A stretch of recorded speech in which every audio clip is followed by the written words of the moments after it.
என்ன தொங்கிருச்சு? ஏய் உனக்கு குறவழி வரைக்கும் சோத்த ஹலோ வணக்கம் மகளே, நான் உங்கள் மதுரை சயின்டிஸ்ட். இவர் தான் குட்டி சயின்டிஸ்ட். இன்னைக்கு நம்ம என்ன பண்ண போறோம் பாத்தீங்கன்னா, இந்த கீபோர்டு இருக்கு பாத்தீங்களா, ஒர்க்காலன்னு சொல்லிட்டு முன்னாடி ஒரு ப்ரோமோ பார்த்துருப்பீங்க. இதுக்கு நம்ம என்ன ப்ராப்ளம்ன்றதை கண்டுபிடிக்க கீபோர்டை நம்ம வந்து பிரிக்க போறோம். பிரிச்சுருமா? சும்மா பார்க்க போறோம். எல்லாத்துக்கும் அடி கையில் இங்க எங்கடா மூஞ்சியை பாக்குற? அங்க பாடுறா.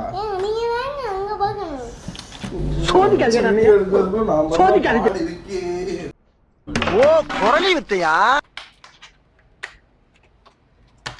நம்ம பேசிட்டோம். ஐயோ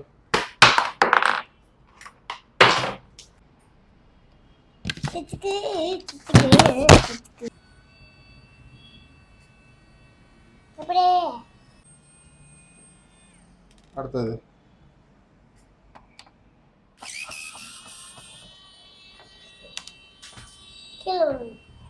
எனக்குன்னே வருவீங்களாடா?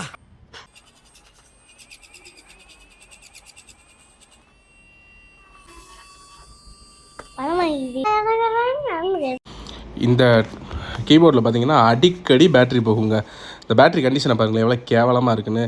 ஸோ இதுக்கு தான் நம்ம வந்து ஒரு சொல்யூஷனை க்ரியேட் பண்ண போகிறோம்.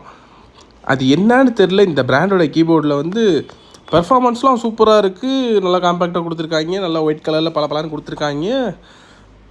பட் என்ன பேட்ரி மட்டும் ஓவராக ட்ரெயின் ஆகிற மாதிரி டிசைன் பண்ணியிருக்காங்க. சரி ரைட்டு, இருந்தாலும் இப்போ நம்ம பண்ண போகிறது ஒரு பெரிய விஷயங்கள் தான். நீங்கள் நின்று பொறுமையாக பாருங்கள்.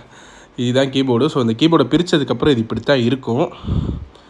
ஆனால் டாக்டர் முட்டை மாதிரி வரிசையாக கொலக்கொலான்னு இருக்குது அப்படின்னு தோணுதா? எனக்கும் அப்படி தான் தோணுச்சு. அது வேறு விஷயம். இந்த ஸ்ட்ரிப்பை பிரித்தாச்சு. இதே அந்த போச்சுன்னா மவுஸ் பேட் எடுக்காது. பார்த்தீங்களா? உள்ள நம்ம குட்டி சயின்டிஸ்ட் ஏதோ பெருசாக பண்ண போகிறது மாதிரியே பில்டப் கொடுக்குறாப்புல, ஆனால் ஒன்றும் பண்ண மாட்டேங்கிறாப்புலையே. இந்த இருக்கு பாருங்க, இந்த இடத்த ஃபஸ்ட்டு கட் பண்ணிக்குவோம். ஏன்னா இந்த இடத்துல நம்ம வந்து சார்ஜிங் போர்ட் வைக்க போகிறோம். எடுத்தாச்சு. கொஞ்சம் ஹார்டாக தாங்க இருக்குது. ஏபிஎஸ் பிளாஸ்டிக் வாங்குறாங்க, ஒன்றும் செய்ய முடியல. இது பார்த்தீங்களா, தூக்கி அப்படியே அந்த இடத்துல வச்சோன்னு வச்சுக்கோங்களேன், ப்ராஜெக்ட் முடிஞ்சு அப்படின்னு மட்டும் நினச்சிடாங்க. ஊருப்பட்ட வேலை இருக்குது. இப்போ இதுக்கேற்ற மாதிரி போர்ட்டு யூஎஸ்பி கேபிள் உள்ளே போகணும்ல, அது போகிறது மாதிரி நம்ம ஓட்டை கட் பண்ணணும். இந்த கத்தியை வச்சு கட் பண்ணோம்னா நம்ம கையை பதம் பார்த்துரும். ஏற்கனவே ஒரு டைம் போட்டுருச்சு. இருந்தாலும் நம்ம இந்த ப்ராஜெக்டை விடுறதா இல்லை. அதனால் அந்த கட்டர் வச்சு நம்ம கட் பண்ண போகிறோம்.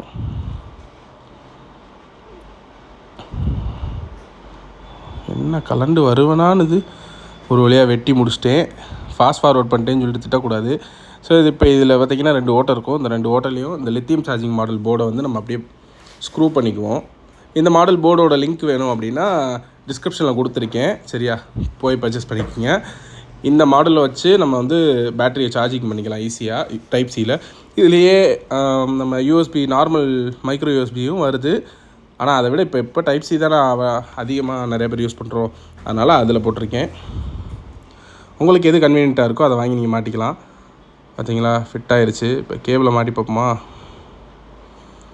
கேபிளை மாட்டி பார்த்துருவோம்.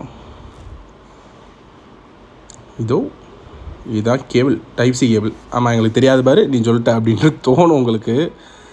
இன்னும் தட்டுது. ஐய சரி ஓகே, ஓட்டை இன்னும் கொஞ்சம் பெருசாக்கி விடுவோம். சாப்பிடாமா கட் பண்ணி முடிச்சாச்சு. அடுத்ததா லைட்டிங் ஆகுது. அப்போ இந்த சிசிவி, அதாவது இந்த சார்ஜிங் போர்டு மாடலு நல்லா தான் இருக்குது. பார்த்திங்கன்னா இது வந்து ப்ளூடூத் இயர்ஃபோன்ஸுக்கெலாம் வர பேட்ரி. இது பார்த்திங்கன்னா ஒரு பேட்ரி வெறும் 40 ரூபா 50 ரூபா அந்த மாதிரி வரும். லோ குவாலிட்டியில் எடுத்தால். நல்ல குவாலிட்டி எடுத்தால் ஒரு 60 ரூபா வரைக்கும் வரும்னு வச்சுக்கோங்களேன். இதுக்கும் நம்ம வந்து உங்களுக்கு டிஸ்கிரிப்ஷனில் தரேன் லிங்க்கு. இது ஒரு பேட்டரியோட வேல்யூ வந்து 3.7 வோல்டேஜ். சரியா, நம்ம வந்து 3 பேட்டரியை பேரலல் பண்ண போகிறோம். இதாக இருக்குது பார்த்தீங்களா, இந்த பேட்டரியை 3ஐயும் நம்ம பேரலல் பண்ண போகிறோம். பேரலல் பண்ணால் தான் இந்த ஆம்பேர் வந்து நமக்கு பத்தும். இல்லைன்னா வந்து சீக்கிரம் ட்ரெயின் ஆகும். அதனால் 3 பேட்டரி போடலாம். ஏன்டா ஒரே பேட்டரியாக பெருசாக போட வேண்டியதானே அப்படின்னு சொல்லிட்டு கேட்கலாம். கமெண்ட்டில் கழுவி ஊற்றுறதுக்கு ரெடியாக இருப்பீங்க. ஆனாலும் வந்து எனக்கு இதாங்க கிடச்சிச்சு. என்கிட்ட ஏற்கனவே வாங்கி வச்சுருந்தது இது ஒன்று தான். அதனால் வந்து நான் இதை யூஸ் பண்ணியிருக்கேன். உங்களுக்கு வேணும் அப்படின்னா நீங்கள் அந்த பெரிய பேட்டரி லிங்க் நான் அதில் தரேன், அதை கூட நீங்கள் வாங்கி யூஸ் பண்ணிங்க. ஒரே பேட்டரியாக ஈஸியாக வேலையை முடிச்சுக்கலாம். இதை இப்படி 3ஐயும் வச்சு உண்டு கட்டாக வச்சு நம்ம பற்ற வைக்க போகிறோம். பற்ற வச்சு முடிச்சாச்சு. இது பார்த்திங்கன்னா பழைய யூஎஸ்பி கேபிள், வேஸ்ட்டாக போன கேபிள். அதுலேருந்து நம்ம வயர் மட்டும் எடுத்துக்குவோம். அது ஏன் பழைய யூஎஸ்பி கேபிள்லேருந்து வயர் எடுக்கணும்னா அதான் திக்னஸ் கொஞ்சம் கம்மியாக இருக்கும், அதே டைமில் ட்ரான்ஸ்ஃபர் ரேட்டு அதிகமாக இருக்கும். அப்போ தான் வந்து நமக்கு நல்லாயிருக்கும் யூஸ் பண்ணுறதுக்கு. கொஞ்சம் ஃப்ளெக்சிபிளாகவும் இருக்கும். மிச்ச வயர்லாம் கேஜ் கூட இருக்கும், டைட்டாக இருக்கும். அதனால் வளைக்கிறது கொஞ்சம் கஷ்டமாக இருக்கும். ஒரு சில இடத்துல க்ளோஸ் பண்ண முடியாது. அதனால் ஓகே. இப்போ பார்த்தீங்க அப்படின்னா இதில் B+B- போட்டிருப்பாங்களா, இது வந்து பேட்டரியோட ப்ளஸ்ஸு, பேட்டரியோட மைனஸு. இதை டேரெக்டாக நம்ம அப்படியே சால்வ் பண்ணிக்கிற வேண்டியதான். அவ்வளோதான், கிளிப் ஆயிடுச்சு. இது மைனஸ் டெர்மினல், இது ப்ளஸ்ஸு, அதாவது பாசிட்டிவ் டெர்மினல். இதுக்கு முன்னாடி 10 வருஷம்ல B-, அது நெகட்டிவ் டெர்மினல். இதில் வந்து பேட்டரியில் எப்போ ப்ளஸ் மைனஸ் கண்டுபிடிக்கிறதுனா, அதில் அந்த 3 புள்ளி வச்சுருக்காங்க தெரியுதா அந்த பேட்டரியில், அதுதான் பாசிட்டிவ் டெர்மினல். அதை அதில் பற்ற வச்சுக்கணும். புள்ளி வைக்காமல் ஃப்ளாட்டாக இருக்கிற டெர்மினல் வந்து நெகட்டிவ் டெர்மினல். இப்போ நம்ம வந்து பாசிட்டிவ் டெர்மினல் பேட்டரியில் பற்ற வைப்போம்.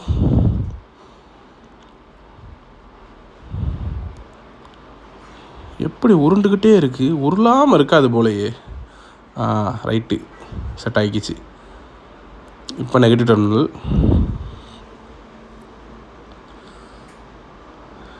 அவ்வளோதான், ஃபிட் பண்ணியாச்சு.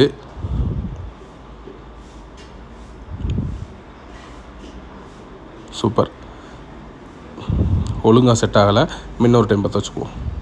ஓகே, இப்போ சால்வ் ஆகிடுச்சு. இது வந்து ப்ரொடெக்ட் பண்ணணும் இப்போ நம்ம. ஸோ ப்ரொடெக்ட் பண்ணுறதுக்கு நான் வந்து டேப் போட்ட போகிறேன். இல்லை அப்படின்னா ஷார்ட் சர்க்யூட் ஆகிறதுக்கான பாசிபிலிட்டி இருக்குது. ஸோ அதனால் டேப்பை உருப்படியாக ப்ராப்பராக ஒட்டிடணும். அவ்வளோதான், டேப் ஒட்டியாச்சா. இப்போ அந்த பழைய பேட்டரி கம்பார்ட்மெண்ட் இருந்துச்சுல்ல, அதே இடத்துலையே நான் வச்சிடுறேன். ஏன்னா அப்போ தான் வந்து நாளை பின்ன பேட்டரி வீங்கிருச்சுனாலோ இல்லை பேட்டரி போயிடுச்சு ஒரு 1 இயருக்கு அப்புறம் போயிடுச்சுன்னா கூட நம்ம ரீப்ளேஸ் பண்ணிக்கலாம். இப்போ வந்து இதை மதர் போர்டில் சால்டர் பண்ணணும். எப்படி தெரியுமா, அதாவது அந்த பிசிபி, ஒரிஜினல் பிசிபி இருக்குது பார்த்தீங்களா, அதில் நம்ம வந்து பேட்டரி லைனுக்கு பதிலாக இந்த அதாவது யூஎஸ்பி சார்ஜிங் மாடல் இருக்குது பார்த்தீங்களா, இந்த சார்ஜிங் மாடல்லேருந்து லைன் அவுட்புட் எடுத்துகிட்டு போய் நம்ம அதுக்கு மாட்டணும். இதாக இருக்கா, அவுட் ப்ளஸ்ன்னு இருக்கா, அந்த அவுட் ப்ளஸில் ஒரு வயரை பற்ற வச்சுக்குவோம். இது பாசிட்டிவ் டெர்மினல், இது நெகட்டிவ் டெர்மினல் மைனஸ். அதையும் டேரெக்டாக பேட்டரியில் பற்ற வைக்காமல் இதில் பற்ற வைக்கிறோம்னா, இதில் பற்ற வைக்கிறோம் அப்படின்றப்ப உங்களுக்கு சார்ஜிங் அப்போ வந்து டைரெக்டாக அது பேட்டரியை பைபாஸ் பண்ணி டைரெக்டாக அங்கிட்ட பவர் கொடுத்துக்கும். நீங்கள் டைரெக்டாக பேட்டரியோடு கனெக்ட் பண்ணுறீங்கன்னு வச்சுக்கோங்களேன், அப்போ வந்து சார்ஜிங் மாடல் சார்ஜ் ஆகுறப்ப என்ன பண்ணணும்னா அந்த போர்டுக்கு பவர் சப்ளை போகும். அப்போ வந்து உங்களுக்கு சார்ஜிங் வந்து ப்ராப்ளம் வரும்.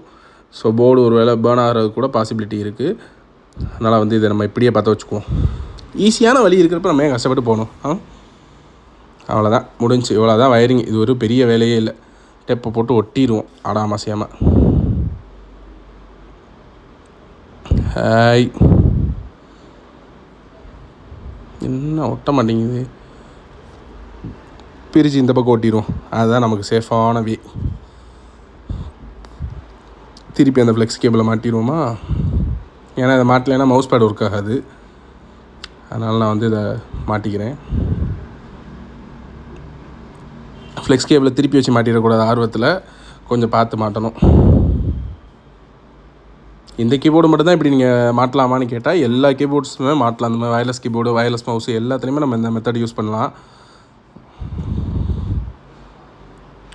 என்ன தட்டுது, ஐய குறுக்க இருக்கிற கம்பியை மறந்துட்டோமே. ஆமாம், அந்த இடத்துல தட்டுது பாருங்க. அந்த நம்ம ஒரு இது கட் பண்ணோம் பார்த்தீங்களா, அது போய் லாக் ஆகிற இடம் இருக்குது. ஸோ அந்த லாக்கையும் நம்ம எடுத்து விட்ருவோம். ஏன்னா அந்த இடத்துல நமக்கு லாக் தேவையில்லை. ஏன்னா டைப் சி கேபிள் அந்த இடத்துல நம்ம கனெக்ட் பண்ணுற மாதிரி செட் பண்ணியிருக்கோம். ஓகே, இப்போ எல்லாமே ஓகே. இதை அசம்பிள் பண்ணி செக் பண்ணால் ப்ராப்ளம் முடிஞ்சிச்சா முடியலையான்னு தெரிஞ்சு போயிடும். எடுக்குமா எடுக்காதா பார்த்துருவோம். பார்த்தீங்களா, எவ்வளோ பெரிய பேட்டரி, 2 பேட்டரி இருந்த இடத்துல இமினிக்கான பேட்டரியை போட்டாச்சு. ஆனால் அந்த பேட்டரியை விட இந்த பேட்டரி பேக்கப் நல்லாவே நிற்கும். அந்த 2 பேட்டரி நான் ஒரு வாரத்துக்கு ஒரு 3 வாட்டியாவது பேட்டரி சேஞ்ச் பண்ணிடுவேங்க. அத்தனை டைம் குடிக்குது. சரியான மொடா குடிகாரன் கீபோர்டாக இருக்கும் போல். ஓகே, மாட்டி முடிச்சாச்சு. ஸ்க்ரூவை போட்டு வேலையை முடிச்சிட வேண்டியதான். ஸ்க்ரூ போடுறதெல்லாம் வீடியோவில் காமிக்கலாம். ஆனால் நீங்கள் வந்து ஏன்டா இவ்வளோ நேரம் ஸ்க்ரூவை போட்டுக்கிட்டு இருக்க அப்படின்னு சொல்லி திட்டுறதுக்கான பாசிபிலிட்டி அதிகம். அதனால் வந்து நான் என்ன பண்ண போகிறேன் அப்படின்னா ஸ்க்ரூ போடுற வீடியோவை ஸ்கிப் பண்ண போகிறேன். ஓகே, மிச்ச ஸ்க்ரூவெல்லாம் நம்ம குட்டி சயின்டிஸ்ட் போட்டுக்குவாப்பில். ஓகே, இப்போ செக் பண்ணிடுவோமா? சூப்பர், நல்லாவே ஒர்க் ஆகுது, தரமாக ஒர்க் ஆகுது.